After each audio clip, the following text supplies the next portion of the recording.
Curry feeling himself after scoring 40 in a win over the Magic last night. Can't blame him. Steph is having one of the best stretches of his career, averaging over 35 points and shooting 53 for 101 from beyond the arc over his past 8 games. When asked if he thought he should be in the conversation for MVP, Steph said, "The game speaks for itself." Facts. ESPN asked 100 media members in its first MVP straw poll of the season, and Curry currently ranks 7th within the first place of the vote. At the top is LeBron with 53 first-place votes, followed by Joel Embiid, Jokic, Kevin Durant, Kawhi Leonard, and Giannis. Big Perk back here with us. Max, where do you think Steph should rank right now in the MVP race? I think he should be a notch higher than what he is. I'd put him ahead of Giannis because Steph's outside shooting is so absurd that he's creating space for everyone as usual in a team where going into the year I said should really has below average shooting at every position. There's no starter who even shoots average for their position except for Steph is having guys hit shots that don't normally hit shots at that rate because like what happened to Draymond early on in the kind of explosion of the Splash Brothers with Steph and Clay, Dre started hitting threes. He just had so much time to do it. So he's having that kind of ripple effect that makes up for the defense that Giannis can play at his size and also Giannis's offensive contributions. But I wouldn't, and I like the list that we have. I would put Embiid 1 at this moment, LeBron 2, Jokic, KD, and Kawhi. A caller to my radio show yesterday, Kendrick Perkins, you were on the Max Kellerman Show on ESPN Radio, 2 p.m. Eastern yesterday.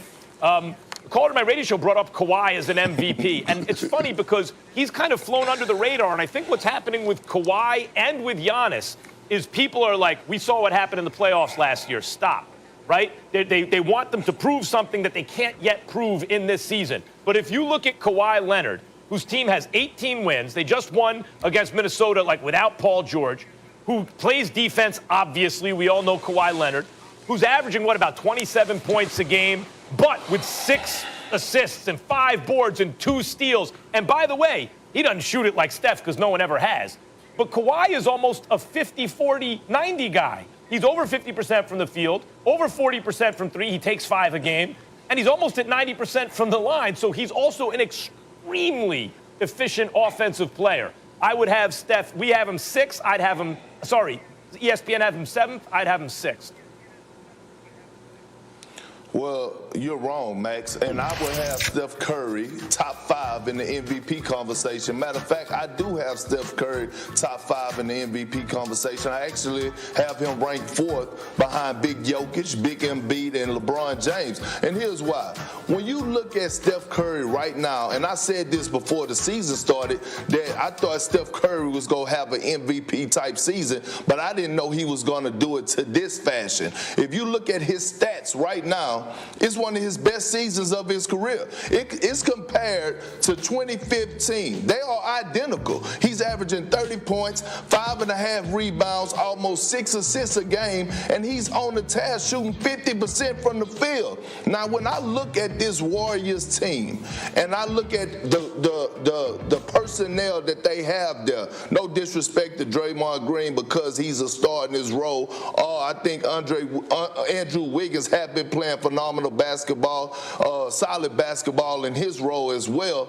But if you take Steph off this Golden State Warriors team, they would be the worst team in the league. They would be in the lottery, literally. He's literally single-handedly carrying this team, putting up monster numbers every single night. He was 10 for 19 last night from the 3. I mean, he just went on a tear, completely took over the game, got them back into the game in the 3rd quarter to go ahead and blow it open and win the game. So when I'm looking at what Steph is doing, this is one of his best seasons of his career. And without him on this team, the Golden State Warriors would be the worst team in the league or in the lottery. Well, I'm not going to argue too strenuously against Steph as a top 5 MVP candidate because I think you can make the argument. Let me tell you why I don't. I respect putting him in the top 5 because of the impact he's having on a team that, you're right, would be a lottery team without him. I don't like to hold guys' teammates against them, whether, if they're good. So a lot of times in an MVP conversation, you say, well, he's on a squad that's no good. I'm going to give him extra points. It's not Kawhi or LeBron or Embiid's fault that they're playing on good teams. Let me tell you why I don't have him in the top 5. Here's my list. Embiid 1 at this moment. LeBron 2. Jokic, KD, Kawhi. And by the way, the dude right after Steph, for me, is Giannis. And of those 7 guys, they all have big defensive impact. Big defensive impact. That's half the game. So they also have offensive impact. Even if you want to argue Steph has an even greater offensive impact because of the space he creates and how efficient he is, you could argue that. But these guys are in that conversation on that end of the floor. And on the other end of the floor, Steph's not in the conversation with them. Even Jokic, who doesn't have a reputation as a defender, has a defensive influence on the game because of his size and because he's worked on that side of his game. So I don't think Steph's offense is enough to offset these elite scorers and playmakers who also are elite defenders. Embiid, LeBron, these guys are elite Kawhi, elite defenders. Well, Max, let me say this. Let me say why I give Steph a whole lot of credit.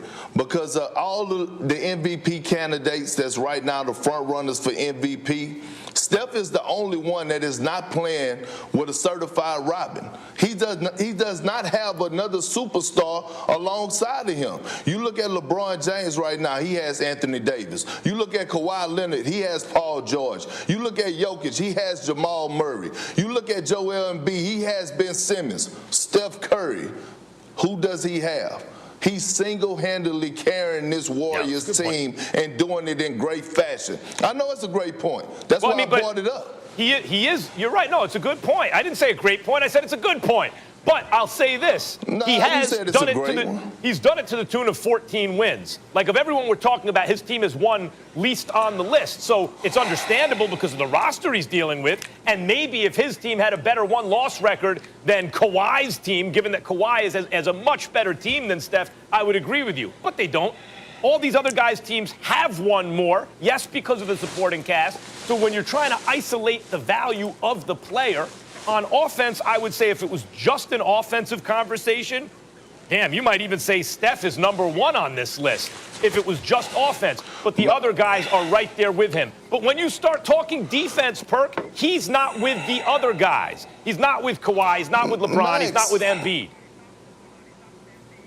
Max, so what? So what? But what on defense? Look, when I look at NBA, look, when we talk about the most valuable player, we talk about the player that's most valuable to that team, okay? What would that team be without this particular player? And if you take Steph Curry off this team, again, this team will probably have the worst record in the league, and they will be in the lottery. But that whole that's thing, just what it is. I just disagree with that definition. Do whatever you want. That's facts.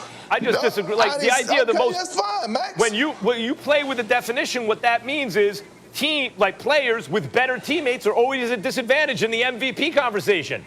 You want to hold it against LeBron and Kawhi that they're playing with better teammates? Let's all take a little pause. Let's take a moment, marinate on what we've said to each other, and then we can regroup in about 3 or so minutes. All right? Don't quote me on that.